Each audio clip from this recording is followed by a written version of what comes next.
Hello दोस्तों, हम तुम और अनसुनी कहानियों में आप सभी का स्वागत है। मैं हूं तबिता और आज मैं एक ऐसी ही अनसुनी कहानी आप सबके सामने लेकर आई हूं, जिसे सुनकर आपके मन में भी प्यार जाग उठेगा। ये कहानी है अक्षिता की। अक्षिता जो कि राहुल से बहुत प्यार करती है, वहीं राहुल भी अक्षिता से बेइंतहा मोहब्बत करता है, मानो दोनों जैसे एक दूसरे के प्यार में पागल हों। बात सिर्फ यहीं तक नहीं थी दोस्तों, बात तो शादी तक पहुंच चुकी थी। दोनों जल्द ही शादी करने वाले थे और इस चीज़ को लेकर दोनों के मन में एक अलग ही खुशी थी।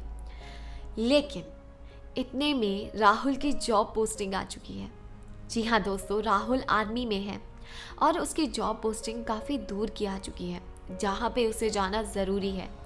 आर्मी ज्वाइन करना राहुल का शुरू से ही सपना रहा है। ये बात अक्षिता भी जानती थी, इसलिए अक्षिता उसे जाने से नहीं रोकती, अक्षिता उसे जाने देती है।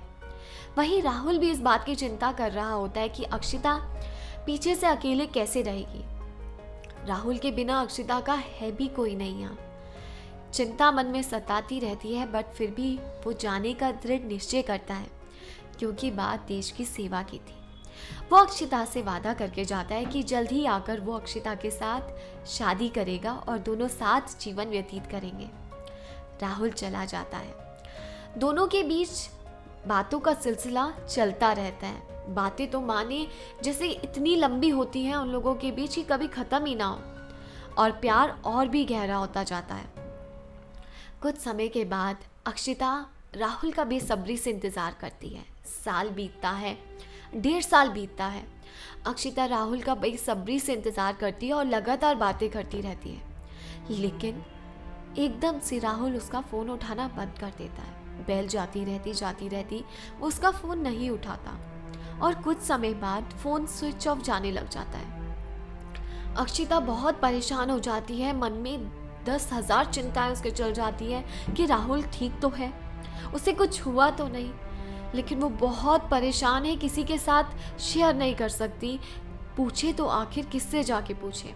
इतने में उसे पता चलता है कि राहुल का दोस्त जॉब पोस्टिंग से वापस आ रहा है। वो भागी भागी जाती है उसे पूछने के लिए। जब वो उससे पूछती है कि राहुल कहाँ है, तो वो इंसान उससे कहता है कि राहुल को तो आए हुए 1 महीना हो चुका है।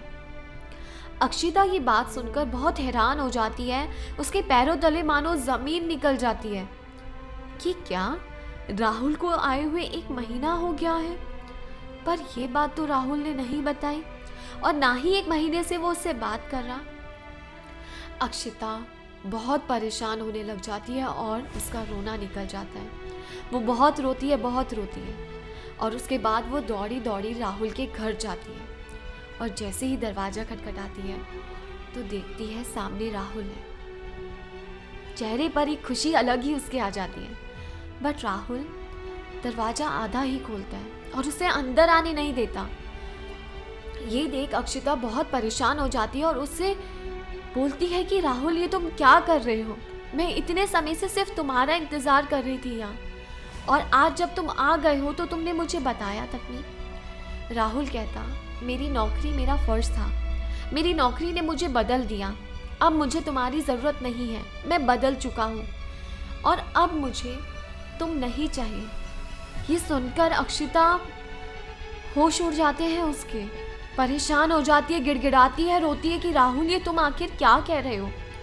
बट राहुल अपनी बात पर स्थिर रहता है। वो सिर्फ एक चीज़ कहता है, मुझे आज तुम्हारी ज़रूरत नहीं है, मैं बदल चुका हूँ, अब मैं पहले वाला राहुल नहीं रहा। अक्षिता बहुत रोती है। उसे समझ नहीं आता कि वो क्या करे, लेकिन राहुल उसके मुंह पर दरवाज़ा बंद कर देता है।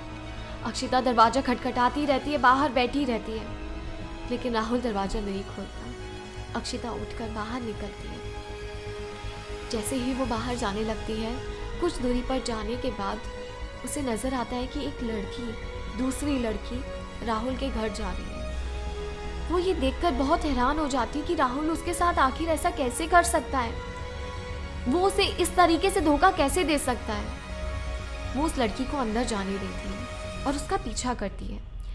पीछा करते हुए उसे पता चलता है कि खिड़की का दरवाज़ा खुला है और वो खिड़की से अंदर चली जाती है और देखती है कि राहुल और वो लड़की आखिर उन दोनों के बीच क्या संबंध है। तो लड़की नीचे बैठी होती है, राहुल के पैर में कुछ कर रही होती है। इतने में पीछे से अक्षिता आती है और चिल्लाती है कि राहुल, ये सब क्या हो रहा है।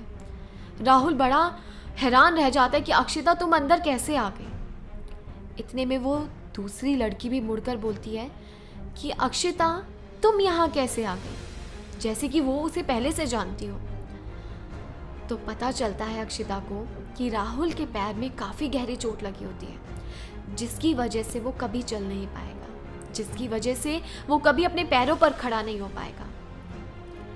अक्षिता ये जानकर बड़ी हैरान रह जाती है। वो दूसरी लड़की कोई और नहीं बल्कि राहुल की डॉक्टर थी, जो राहुल का पैर देखने आई थी, उसके पैर का इलाज कर रही थी। अक्षिता राहुल के सामने रोने लग जाती है, लेकिन राहुल ने मानो जैसे अपना मन बड़ा कठोर कर रखा था। वो उसे कहता है कि तुम चली जाओ, मैं तुम्हारे साथ नहीं रह सकता, मैं अपंग हो चुका हूँ, मैं अपाहिज हो चुका हूँ, मैं किस तरीके से तुम्हारे साथ रहूँगा, तुम मुझे डिज़र्व नहीं करती, तुम चली जाओ। लेकिन अक्षिता मानती नहीं है। राहुल ये कहता है कि तुम मेरे से अच्छा लड़का डिज़र्व करती हो जिसके हाथ पैर दोनों हों, लेकिन मैं तो स्वस्थ नहीं हूँ, मेरे पैर से मैं कभी नहीं चल पाऊँगा। मैं आज तक तुम्हें कभी प्रपोज नहीं कर पाया और ना ही कभी अपने घुटनों पर प्रपोज कर पाऊँगा, क्योंकि मैं कभी चल नहीं सकता।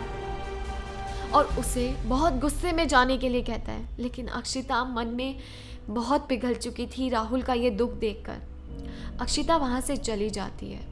इतने में डॉक्टर भी पीछे पीछे अक्षिता के आती है। डॉक्टर अक्षिता से कहती है कि राहुल तुम्हारे बारे में बातें करता था, बट वो ये चाहता है कि तुम उसकी ज़िंदगी से चली जाओ। तुम एक अच्छा लाइफ पार्टनर डिज़र्व करती हो और तुम्हें एक अच्छे स्वस्थ, जो शरीर से स्वस्थ हो, उस लड़के से शादी करनी चाहिए। बट अक्षिता कुछ और ही मन में ठान बैठी थी। डॉक्टर समझाती है कि अक्षिता, राहुल फिजिकली अपने आप को नहीं खो रहा, बल्कि मेंटली भी अपने आप को खो चुका है। वो अब तुम्हें पाना नहीं चाहता। और ये कहकर डॉक्टर चली जाती है। ये बात सुनकर अक्षिता को गहरा धक्का तो लगता है, बट वो अपने मन में कुछ और ही ठान बैठी थी। अगले दिन अक्षिता वहाँ आती है और राहुल जैसे ही दरवाज़ा खोलता है, अक्षिता उसके पैरों में गिर जाती है और वो बोलती है कि क्या हुआ राहुल, अगर तुमने मुझे कभी घुटने पर प्रपोज नहीं किया तो मैं तो कर सकती हूँ। ये प्यार क्या सिर्फ यहीं तक का था? अगर यही चीज़ हमारी शादी के बाद हो जाती और मेरे साथ हो जाती तो क्या तुम मुझे छोड़ देते? राहुल कहता है, नहीं, मैं तुम्हें कभी नहीं छोड़ता, क्योंकि मैं तुमसे बहुत प्यार करता हूँ। तो अक्षिता उससे कहती है कि यही चीज़ मैं भी कह रही हूँ कि मैं तुमसे बहुत प्यार करती हूँ, मैं तुम्हें नहीं छोड़ सकती। तुम भले ही पैरों से नहीं चल सकते, लेकिन मेरे दिल में सिर्फ तुम ही हो। मैं तुम्हारे साथ ही रहना चाहती हूँ और तुम्हारे साथ ही मरना चाहती हूँ। और ये कहकर वो उसे प्रपोज करती है। राहुल बहुत रोता है, बहुत रोता है कि मैं कभी चल नहीं पाऊँगा। अक्षिता उसका मुंह बंद कर देती है और बोलती है कि बस अब और नहीं राहुल, मेरे पैर तुम्हारे पैर, हम एक ही हैं। तो इस चीज़ को लेकर अपने आप को छोटा मत समझो। हमारे दिल मिल गए, हमें साथ रहना है, हम अलग नहीं रह सकते कहकर मनाती है और राहुल भी इस बात को मान जाता है। सो दोस्तों, यही प्यार होता है। शरीर को देखकर, चेहरे को देखकर प्यार नहीं किया जाता। प्यार तो मन और दिल को देखकर किया जाता है। शरीर बूढ़ा हो जाएगा, का एक टाइम आएगा जब चल भी नहीं पाएगा, लेकिन प्यार हमेशा जवान रहता है। तो इसी तरीके से हमें भी जब प्यार करना हो तो दिल से किया जाए और रिश्ता उम्र भर निभाया जाए, ऐसा प्यार होना चाहिए। तो मिलते हैं दोस्तों अगली कहानी में।